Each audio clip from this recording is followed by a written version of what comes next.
Pak begini. Farman Jadi dulu sebelum orang kaya ya. Oke, silakan Pak. jadi ada dua hal yang ingin saya tanggapi. Yang pertama syariat Islam, yang kedua mengenai surat apa tadi yang dibaca Syekh Cakra? Surat Surah 13, Al-A'raf. surat 13 ayat 11. Oke. Jadi begini. Secara diksi, secara bahasa, syariat itu artinya sebuah undang-undang. Construction, konstitusi ya, bukan construction. Sebuah konstitusi. Jadi konstitusi ini, kalau di masa Musa dinamakan dengan Ten Amendment. Kan ada itu. Nah, adapun Islam sendiri adalah akar katanya dari alam juga sebenarnya. Alif lam mim. Kan ada itu, saudara buka-buka apa namanya?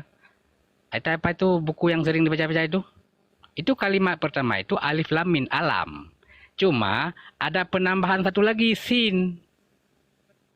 Islam. Jadi Islam itu alif, sin, lam, dan min. Semesta. Jadi Islam itu sebenarnya semesta ini, semesta besar. Lalu ketika kita menggabungkan dua diksi ini antara konstitusi dan Islam, maka muncullah 5 perkara. Jadi kalau dirawi ke terlalu jauh tentang radikal, ya nggak nyambung, Cuk. Kenapa nggak nyambung? Karena konstruksi konstitusi Islam itu sendiri cuma 5 pilar. Coba saya baca. Pilar pertama ada salat. Yang kedua ada puasa. Yang ketiga ada zakat. Yang keempat ada haji. Oke? Itu sepakat kan? Jadi kalau konstitusi itu dilakukan dengan luar biasa, insya Allah rahmatan lil alamin. Lalu kenapa hari-hari ini selalu dikaitkan dengan buah ini, buah itu yang tidak ada hubungannya dengan konstitusi Islam? Persoalan orang bunuh orang itu tidak ada urusan dengan Islam. Itu karena sifat manusia yang binatang. Kan begitu. Semua manusia ini dasarnya adalah mamalia kan? Maka Islam ini hadir dengan 5 unsur itu untuk memperbaiki semesta ini. Lalu apa yang salah, saudaraku? Tidak ada yang salah. Jadi yang ingin saya kabarkan, tidak ada urusan cara orang bunuh orang itu dengan Islam nggak ada urusan. Karena Islam itu adalah nilai-nilai. Bukan orangnya, bukan ininya, bukan itunya. Jadi ketika oknum melakukan kesalahan, kenapa disalahkan Islam? Kan nggak nyambung.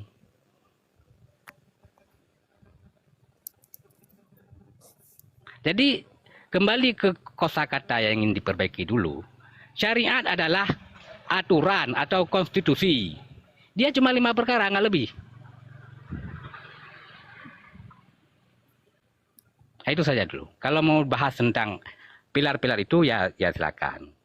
Misal salat, ataupun puasa, ataupun zakat. Nah, gitu. Oke, mungkin bisa Pak ditanggapi dulu mungkin Pak Cakra ya, bagaimana tadi supaya ini bisa nyambung ya gitu. Sementara di dalam Pak Paman tadi mengatakan bahwa melalui pilar itu tidak ada artinya tidak ada konstitusi yang bertentangan gitu kan. Nah, jadi sedangkan Bapak sendiri menyatakan di sini adalah ada radikalisme di sini yang Bapak ajukan di sini. Bapak juga harus menjelaskan di mana sih keradikalan yang Anda maksud atau di mana sih sebenarnya yang Anda tuju keradikalan tersebut supaya ini kita bisa jelaskan. Karena dari klaim Pak Faman sendiri gitu ya tidak ada gitu karena semua di sini adalah hanya berbicara tentang sholat, imam dan haji gitu. Coba Pak, silakan Pak. Ya, bagus. Terima kasih. Perlu dimengerti bahwasanya rukun Islam atau konstitusi yang dibilang oleh Pak Fahman tadi itu tidak ada kaitannya daripada efek yang diharapkan untuk membawa umat kepada pencerahan, kepada kehidupan yang terang benderang seperti yang diklaim. Itu yang pertama dimengerti dulu. Jadi kalau rukun Islam ini adalah sebagai konstitusi yang menjanjikan untuk menciptakan manusia kepada orang baik-baik, ternyata konstitusi ini tidak bisa melahirkan apa yang diklaim. Hasilnya semu-semu. Hasil sembahyang tidak bisa difaktualkan nilainya itu bagaimana, hasil puasa tidak bisa difaktualkan nilai itu bagaimana, hasil naik haji, umrah, dan kegiatan ritualitas lainnya yang ada dalam rukun Islam tidak bisa difaktualkan, tidak bisa dievaluasi nilainya itu bagaimana. Sehingga bisa dijadikan satu patokan karakter seseorang. Kalau memang rukun Islam ini atau konstitusi yang diklaim oleh Pak Fahmu sebagai konstitusi Islam untuk membawa umat kepada produktivitas, kreativitas, dan kemanusiaan. Nah, jadi ada penipuan. Artinya, makanya saya simpulkan rukun Islam sesungguhnya adalah rukun dongeng. Nah kan, itu satu, yang pertama. Nah, sebentar ini saya terangkan. Kemudian yang kedua, ketika saya tadi menjelaskan unsur radikalisme atau kekerasan dalam beragama, saya membicarakan persoalan syariat Islam atau inti-inti atau undang-undang. Tadi kan sudah saya paparkan arti syariat. Arti syariat kan sudah saya paparkan tadi. Sebentar dulu. Ini saya sudah dengar apa yang Anda katakan. Syariat adalah di dalamnya adalah undang-undang yang saya maksud syariat adalah undang-undang atau peraturan-peraturan yang diperuntukkan kepada masyarakat banyak. Kalau memang dalam Islam, misalkan tadi ini Anda menyebutkan rukun Islam. Kalau di dalam rukun Islam itu ada kebenaran, tidak perlu ada undang-undang syariat atau syar'i atau perlakuan-perlakuan cambuk-cambuk orang hingga berdarah di atas panggung. Nah, tidak perlu ada hukum-hukum murtad yang kalau itu bukan syariat namanya. Nah, kalau begini, apapun konsep syariat yang Anda mengerti, yang saya permasalahkan adalah syariat Islam yang ada dalam doktrin ortodoksi Islam, yaitu hukum-hukum atau fatwa-fatwa yang menzalimi manusia sebagai konsekuensi. Nah, itu yang saya permasalahkan. Anda silakan pakai istilah apa saja. Nah, kalau tidak Anda berarti kalau pakai itu jangan pakai kata syariat Islam. Syariat Islam tidak lebih daripada 5 perkara saja. Pilar itu. Begini, saya tidak apapun yang Anda pakai. Silakan Anda pakai syariat Islam menuju ke yang Anda referensikan kepada rukun Islam. Silakan. Yang saya persailkan kata-kata syariat dan Islamnya. Jadi kalau turunan ijtihad orang ini dikatakan syariat Islam, salah, makalah masalahnya.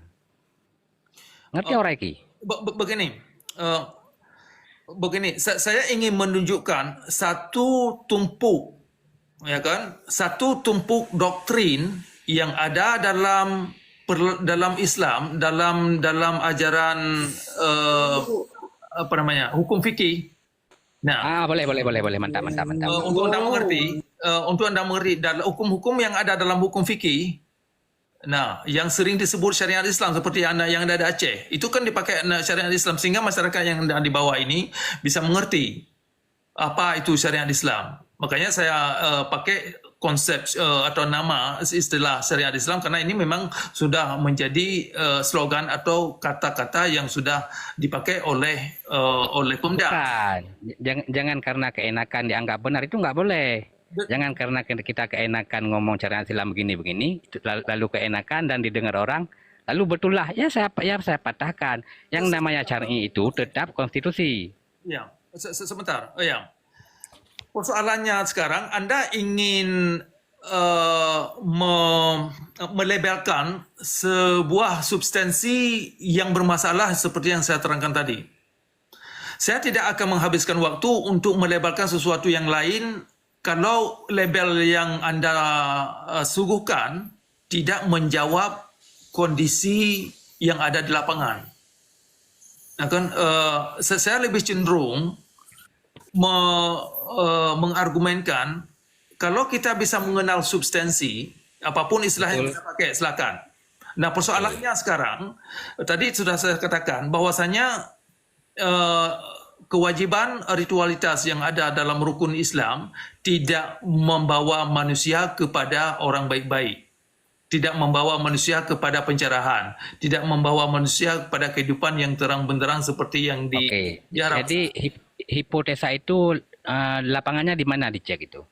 Apakah karena yang namanya Islam, di Swiss pun ada Islam. Orangnya cuma melakukan 5 perkara. Jadi TKP yang dicek hipotesanya itu di mana? Di mana lokasinya itu? Karena jangan-jangan nanti gara-gara satu orang rusak orang Islam Swiss. Ini masalahnya. Yang namanya doktrin dimanapun orang Islam berada ini yang saya katakan ini global. Kalau global, jadi pembuktiannya itu di daerah mana? Oh, Apakah di Alaska, di Chicago, gimana itu? Oke, baik. Pembuktian itu di mana Anda berada. Saya lahir di Aceh. Pembuktian itu ada di Aceh karena saya sudah lihat, saya sudah mengalami. Kemudian ketika saya keluar dari Aceh, saya melihat pembuktian itu. Saya ada di Amerika, saya lihat perangai-perangai dan sikap-sikap yang demikian. Kemudian waktu saya ke Eropa, saya lihat. Nah, efek. lalu yang salah siapa itu? Yang perlu Anda akui bahwasanya sikap yang diambil orang Islam atas nama ajaran Islam, maka ada kaitannya dengan kitab yang mereka pegang. Bisa dimengerti ini? Kitab yang kami pegang, rukunnya cuma 5. Begini Pak, kalau Anda katakan rukunnya ada 5, cuma hanya 5, tadi yang 5 itu juga bermasalah. Walaupun tidak begitu berbahaya, tetapi ada penipuan dan ada mengandung dongeng di dalamnya. Nah, kalau itu boleh kita diskusikan. Ya, jadi yang berbahaya di situ dalam Islam ada aturan yang mengancam orang lain. Misalkan kalau di Aceh, aturan yang dalam 5 pokok itu, dalam 5 pokok pilar itu tidak ada ancaman. Loh, kenapa lari lagi ke situ ke situ? Tunggu dulu Pak. Begini Pak Faman. Topik yang saya angkat di sini untuk Anda mengerti, saya tidak akan menghabiskan waktu kepada topik yang Anda ingin sarankan. Nampaknya Anda ingin mengajak saya ini berbicara tentang tidak ada masalah persoalan rukun Islam. Saya sudah katakan rukun Islam itu sendiri bermasalah. Kalau itu mantap kita diskusikan. Sebentar. Tetapi yang mana ya? Dari 5 perkara itu yang mana yang bermasalah? Itu mantap itu. Oke, sebentar. Nah, sudah panjang lebar video-video di YouTube bisa saya ulang nanti kenapa rukun Islam itu bermasalah. Tetapi topik pada kali ini bukan hanya itu, bukan hanya rukun Islam. Topik yang saya fokuskan di sini untuk mengajak pendengar untuk bisa menganalisa psikologi atau sumber yang mengacu umat kepada kezaliman dalam beragama, termasuk tokoh agama, ulama, tunggu daya atau para guru-guru agama, ustaz.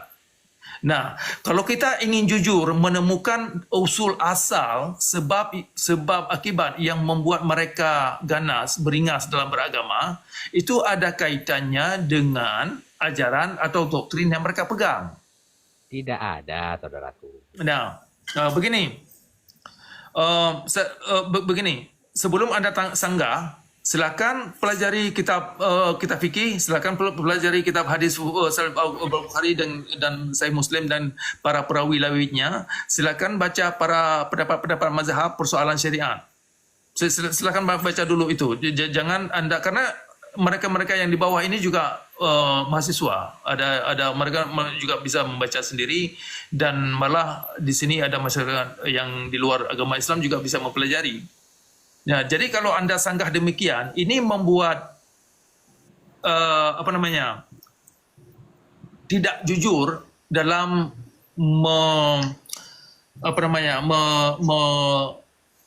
mengakui apa yang ada dalam ajaran dan efek yang dialami oleh umat. Tetapi demikian dulu Pak Fahman, saya tidak akan memperpanjang dulu persoalan yang jadi masalah dalam syariat Islam karena sudah saya jelaskan banyak lebar dalam sesi belakangan. Kali ini saya ingin fokuskan tentang fatwa atau tindakan-tindakan yang dirumuskan oleh kaum ulama, tokoh agama yang dijadikan sebagai syariat Islam atau yang disebutkan public policy atau peraturan umum. Yang kan ini yang saya fokuskan. Akibatnya ini membuat masyarakat radikal. Semakin hari semakin, yang saya maksud radikal adalah masyarakat ganas, ganas dan buas dan anarkis dalam bersikap. Itu yang saya maksud. Silakan yang lain yang ingin bertanya. Ini kita akan, nampaknya waktunya sudah hampir tiba untuk kita tutup, Pak Nabirong. Mungkin kita punya waktu mungkin lebih ya sedikit. Iya. Tadi kita buka jam 20 ya, jam 20 ya. Betul ya. Artinya di sini masih 22.17 Pak. Kira-kira berapa menit lagi yang bisa Bapak siapkan? Saya kira bisa kita tutup sekitar 30 menit lagi, paling panjang. Oke, 30 menit ya. Oke, siap. Oke Pak, siap. Oke. Mungkin Pak Orang Kaya belum bicara tadi ya. Pak Fahman sebentar dulu. Mungkin nanti kalau Bapak mau nambahkan silakan ya. Kita ke Pak Orang Kaya dulu. Silakan Pak Orang Kaya. Apa tanggapan Anda dengan topik ini yang adalah tadi ya mungkin ya. Saya ulang lagi ya topiknya ya supaya mengerti ya. Psikologi radikalisme dalam Islam ya. Jadi kenapa anak muda itu mudah kena radikal? Satu, berdasarkan doktrin ya, atau mencintai Nabi lebih daripada diri sendiri. Ya, Quran menolak konsep Nabi di dalam hadis atau sunnah. Nah ini yang perlu kita ulas ya Pak ya. Jadi jangan lari dulu kemana-mana. Saya dari tadi lihat mulai lari kita tadi Pak. Oke, silakan Pak Orang Kaya, silakan. Oke, baik ya. Selamat malam teman-temanku, selamat malam Brother Cakra dan Bang Nabirong, kepada teman-teman yang lain yang menyimak di bawah ya. Waalaikumsalam. Ada 6 poin penting yang telah saya catat berdasarkan narasi ataupun penyampaian yang telah disampaikan oleh Brother Cakra ya, terkait judul yang telah disampaikan oleh Nabirong tadi. Maka saya ingin mengklarifikasi ataupun ingin menyampaikan beberapa poin penting. Di sini ada 6 ya.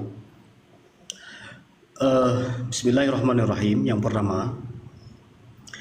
pertama saya ingin membuat sebuah pertanyaan besar. Pertanyaannya begini: apakah nilai suatu agama ditimbang dari perilaku sebahagian pengikutnya atau dari ajaran pokoknya? Ini tidak perlu dijawab. Jika kita menilai Islam berdasarkan perilaku sebagian umatnya, kan ini narasi yang berkembang dari tadi ya. Jika kita menilai Islam berdasarkan perilaku sebagian umatnya, apakah adil kalau seandainya saya mengatakan Kristen itu dinilai dari inkuisisi dan perang salib, Hindu itu dinilai dari praktek kasta yang menindas kaum Dalit, Buddha dinilai dari pembantaian oleh biksu ekstrim di Myanmar, yang selanjutnya ateis dinilai dari Stalin, Mao Zedong dan Pol Pot.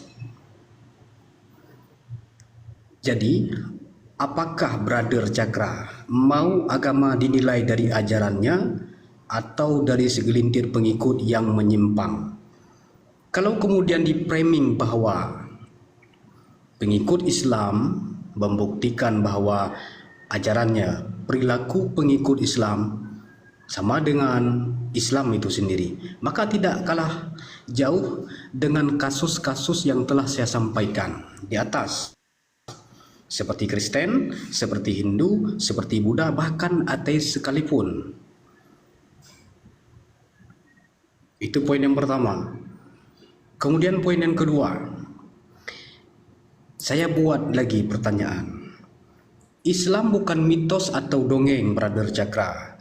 Ia menjawab realitas manusia dari semua dimensi, baik itu fisik, baik itu sosial, baik itu psikologis, baik itu spiritual, bahkan kosmologis.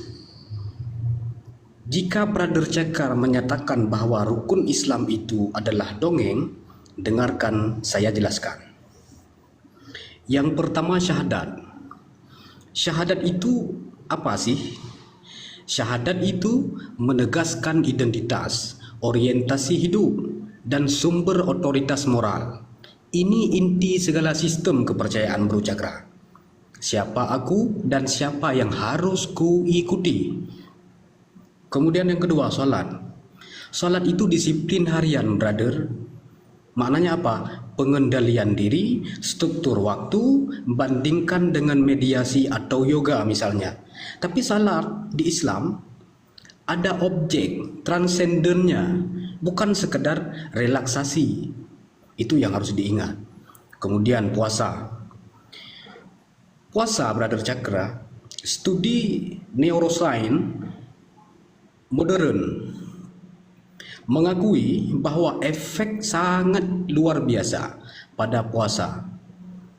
Yang pertama pada otak, kemudian selanjutnya ketahanan diri, dan yang selanjutnya adalah empati.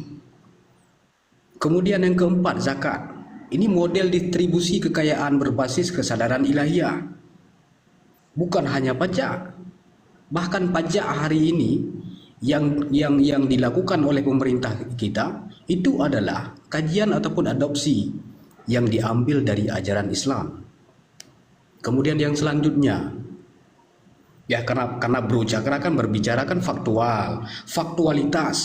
Ya kalau kita lihat rukun Islam itu ya memang tidak ada faktualitas di dalam alam. Makanya saya terangkan seperti ini. Oke. Yang terakhir adalah haji. Haji itu simbol persaudaraan universal. Menanggalkan status sosial, menyatu dalam arah yang satu ke Ka'bah, bukan ke egonya sendiri. Bahkan pakaiannya nggak ada yang membedakan mana yang miskin, mana yang kaya. Itulah hakikat, esensi daripada simbol persaudaraan universal. Maka akan timbul pertanyaan seperti ini: apakah ini semua mitos ataupun sistem etika spiritualitas ataupun sosial yang sangat luar biasa? Yang mana di ajaran yang lain saya rasa tidak ada seperti ini. Kalau itu dianggap sebuah dongeng. Kemudian poin ketiga, mengimani yang gaib bukan konyol, Bro Jaga, tapi justru dasar semua sistem kepercayaan termasuk sains. Seperti gravitasi itu tidak terlihat, tapi diyakini. Ya. Kemudian medan magnet, energi gelap, gelombang radio, semua tidak terlihat, tapi dampaknya nyata, Bro Cakra. Faktualitas. Kemudian Bro Cakra, cinta, nurani, kesadaran, itu tidak terdeteksi, Bro Cakra. Mikroskop juga demikian. Tapi siapa yang menyangkal itu semua? Jadi kalau Bro Cakra iman kepada sesuatu yang gaib itu hanya bentuk dari sebuah dongeng, itu keliru. Karena kenapa?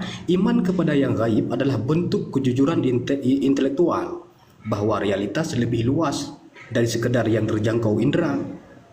Maka di sini saya akan bertanya balik begini, apakah Brother Cakra percaya yang hanya bisa dilihat, disentuh, dan diukur? Lalu bagaimana Anda membuktikan, Bro Cakra, makna moral ataupun makna nilai secara fisik, secara faktualitas? Selanjutnya, syariat tidak memaksa, Bro Cakra. Justru menerapkan koridor rasional antara hak individu dan hak sosial. Jika Anda menganggap bahwa syariat yang hari ini dijalankan oleh masyarakat Aceh, oleh pemerintahan Aceh kepada pelaku pelanggaran kanun misalnya, ya, bercampur laki-laki dan perempuan, mabuk-mabukan, zina, kemudian ada hukuman rajam, ada hukuman cambuk. Itu semua tidak melanggar dari koridor hukum yang telah sah, yaitu Al-Quran dan Sunnah. Jadi syariat itu sebenarnya tidak memaksa, justru menetapkan koridor rasional antara hak individu dan hak sosial. Hari ini Anda bebas beragama ataupun tidak, tapi jangan mengganggu hak kolektif masyarakat beragama. Itu yang perlu Anda ingat. Kemudian, syariat bukan penindasan, tapi aturan hidup untuk menjaga 5 maqasid. Yang pertama agama, yang kedua jiwa, yang ketiga akal, yang keempat keturunan, dan yang kelima harta. Islam itu sangat detail menjelaskan dan menjaga itu semua. Contoh, zina misalnya, zina dilarang. Kenapa dilarang? Untuk melindungi keluarga. Khamar dilarang. Untuk apa? Untuk melindungi akal, supaya orang jangan sinting dan gila. Kemudian mencuri dihukum misalnya, ya, dihukum, dirajam seperti di Aceh. Itu apa fungsinya? Untuk menjaga hak orang sehingga tidak terzalimi, tidak dianiaya. Nah, pertanyaan balik begini, jika ada aturan, apakah manusia otomatis jadi baik? Mengapa negara sekuler ya tetap punya hukum? Negara sekuler, tidak perlulah saya sebutkan negara apa itu, tapi mereka juga menerapkan hukum, bro, brother. Karena tanpa batas manusia akan kembali ke hukum rimba. Siapa yang kuat, ia yang berkuasa, ya, maka yang lemah akan ditindas selama-lama. Maka Islam hadir mengatur itu semua. Oke. Kemudian satu lagi boleh? Ya, silakan. Boleh ya, satu lagi terakhir ya. Kesimpulan terakhir, Islamlah satu-satunya agama yang besar yang konsisten mendidik manusia untuk tidak menuhankan Nabi, misal seperti judul yang Anda buat, Allah vs Nabi, ataupun menuhankan pemimpin misalnya, ataupun menahankan benda misalnya, ataupun untuk menahankan hewan-hewan misalnya seperti orang di India sana. Islam mengajarkan Tuhan tidak dilahirkan dan tidak melahirkan, tidak bisa digambarkan, tidak perlu juru selamat untuk mengganti sang Tuhan itu sendiri. Jadi kesimpulan saya begini, jika Anda menolak Islam karena perilaku sebagian umat Brother Cakra, sama saja Anda menolak ilmu. Karena kenapa? Karena sebagian ilmuwan itu korup. Banyak cabang ilmu yang para penganutnya itu adalah korup. Jika Anda menolak syariat karena dianggap memberatkan, maka Brother Cakra, Anda boleh memahami bahawa kebebasan tanpa batas bukanlah kebebasan, melainkan sebuah bencana, brother. Terima kasih, sekian. Wabillahi taufiq wal hidayah. Assalamualaikum warahmatullahi wabarakatuh. Oke, baik, terima kasih banyak poin yang diangkat oleh Bapak Orang Kaya tadi. Ingin saya tanggapi di antara poin antara ajaran dengan hasil yang dikeluarkan oleh umat. Nah, kalau kita mau jujur, ada dua pendekatan untuk kita bisa evaluasi duduk perkara sebuah permasalahan. Misalkan, kalau kita lihat hasil daripada karakter seseorang yang bermasalah, itu bisa kita telusuri kalau ada hal-hal yang ada di dalam pikiran dia itu yang membentuk seseorang ini bertindak sedemikian rupa. Bagaimana bentuk, apapun bentuknya. Nah, di dalam alam, saya tadi sudah katakan, sesuatu yang ditanam dalam pikiran itu akan keluar. Akan keluar. Walaupun kita ada manusia yang mencoba meredamkan, tetapi tidak bisa disembunyikan. Nah, kenapa antara sebab akibat? Kalau dalam bahasa teknologi itu ada istilah garbage in, garbage out. Nah, kenapa saya kaitkan dengan ajaran? Untuk kita bisa ketahui, kalau misalkan ini saya kasih contoh analogi, seorang sopir mengendarai mobil dari poin A ke poin B. Nah, menurut peta, setiap dia mengendarai poin A, ternyata bukan tibanya kepada poin B, seperti yang diklaim. Setiap pengendara mobil ini, ketika mobil ini dikendarain, tibanya ke poin kan? Berarti perlu kita pertanyakan, bukan sopirnya yang masalah. Karena sudah banyak manusia mencoba mobil ini, setiap manusia ini mengendarai mobil tersebut, dari poin A diklaim agar tiba kepada poin B, ternyata tibanya bukan ke situ. Malah kepada daerah-daerah yang bertolak belakang daripada yang diharapkan.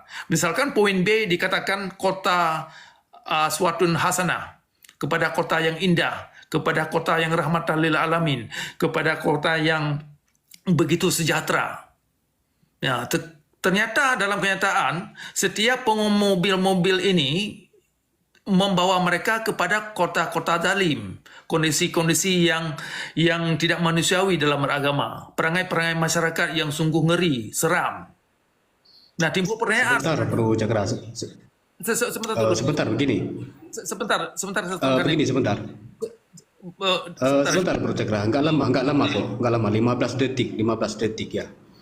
Kalau Anda dari pertama buka room sampai dengan Anda ingin menutup room, asik membahas perilaku penganut ajaran, Anda jangan menutup mata sebelah sehingga penampakannya terlihat jelas. Tadi di awal sudah saya katakan bahwa kalau Anda ingin menilai Islam berdasarkan perilaku sebagian umatnya, maka Anda arahkan pandangan Anda juga kepada Kristen. Anda tahu perang salib? Siapa tokoh penggerak utama perang salib? Aduh, Bapak ini terlalu sempit, Pak, cara berpikir Bapak itu. Nah, begini. Bapak, kalau enggak, sebentar. Gini, Pak, yang dimaksud Pak Cakra di sini adalah, ya, bahwa ada ajaran-ajaran agama seperti hadis, seperti Quran yang mengajarkan itu, Pak, radikalisme itu. Sementara kalau yang Bapak lah yang katakan itu, sebentar dulu, Bapak dengarkan. Bapak tadi banyak ngawur, sebenarnya saya nggak mau potong. Contohnya ya, tadi Bapak bilang zakat pajak itu adalah dari ajaran Islam. Pak, Yesus saja sudah mengajari orang untuk memberikan pajak. Yesus bahkan mengambil uang, koin, dari mulut ikan untuk disuruh anak-anak muridnya untuk memberikan pajak karena itu kewajiban. Jadi Bapak ini terlalu banyak framing yang sebenarnya saya nggak mau bantah. Tetapi Bapak ini di sini terlalu banyak untuk menyesatkan orang lain. Seperti yang Bapak katakan, perang salib ini terjadi kenapa? Dan sebentar. Perang salib ini tidak akan Bapak temui ada. Sebentar, Pak. Sebentar, gantian, Pak. Gini, kita lagi membahas itu, Pak. Kita tidak membahas agama orang lain. Itu maksud saya. Nah, Pak Cakra dari tadi sudah memberikan dalil-dalil yang membuat itu menjadi radikal. Dari contohnya, tadi Anda membahas Islam radikal, Anda menutup mata bahwa banyak Kristen juga radikal. Siapa tokoh perang salib itu penggerak perang salib? Pak, gini Pak. Sebentar, Pak. Jadi di saat saya sentil Kristennya, Anda kan kejang-kejang kan gitu. Bukan, kita di sini lagi membahas. Kalau Bapak mau debat dengan saya, silahkan. Harus biar kita buktikan. Tidak, di sini kita tidak membahas semua, Pak. Ya kalau kamu bahas kalau kamu bahas Islam, kenapa kamu kejang-kejang di saat saya nilai bahwa tokoh penggerak utama perang salib itu adalah orang yang dituakan. Paus Urbanus II itu siapa? Begini, Pak Orangkayam, saya ingin silakan Pak Nabiro. Jadi Paus Urbanus itu adalah paus yang dituakan di dalam Kekristenan. Saya kejar tapi pernyataan mengajak Bapak. Umatnya untuk membunuh orang. Sebentar, saya kejar pernyataan Bapak tadi. Kalau orang Muslim melakukan itu, jangan salahkan agamanya karena tidak ada ajarannya. Itu tadi Bapak katakan. Sekarang tunjukkan saya di dalam ajaran mana yang dalam kekristenan mengajarkan hal tersebut. Kalau Bapak bisa menemukannya, tidak ada. Tetapi orang itu pada saat kondisi perang salib itu, pada saat kondisi pada masa itu membuat mereka melakukan itu adalah oknum. Seperti yang Bapak bilang. Nah, sekarang yang Pak Cakra permasalahkan adalah ada dalil-dalil, ya, ada ayat-ayat dari Quran, ada ayat-ayat dari hadis yang mengajarkan bagaimana menjadi orang radikal. Itu Pak yang tadi kita bahas. Tidak Kita tidak ada bahas agama orang satupun lain. ayat, tidak ada satupun ayat dari mulut Bro Oke, begini, Cakra sebentar, membahas tentang ayat-ayat Al-Quran. Yang dibahas dari tadi itu perilaku-perilaku pengikut Islam. Makanya saya sentil agama lain, bukan hanya Kristen yang saya sentil. Sebentar, Pak Orangaya, ini saya mau Hindu juga, Buddha juga. Oke, baik. Semua saya sentil, jangan Islam tuh. Sebentar, Pak Orangaya, ini saya tanggapi. Tadi sudah Anda jelaskan analisa Anda. Saya mau lanjutkan keterangan yang saya maksud. Dalam kalau kita mau jujur, mau menganalisa secara sistematis, ya kan, secara methodical, proses sebab akibat. Dalam alam ada satu prinsip yang tidak bisa Anda ingkari, garbage in, garbage out. Kalau materi yang buruk, maka hasilnya itu akan buruk.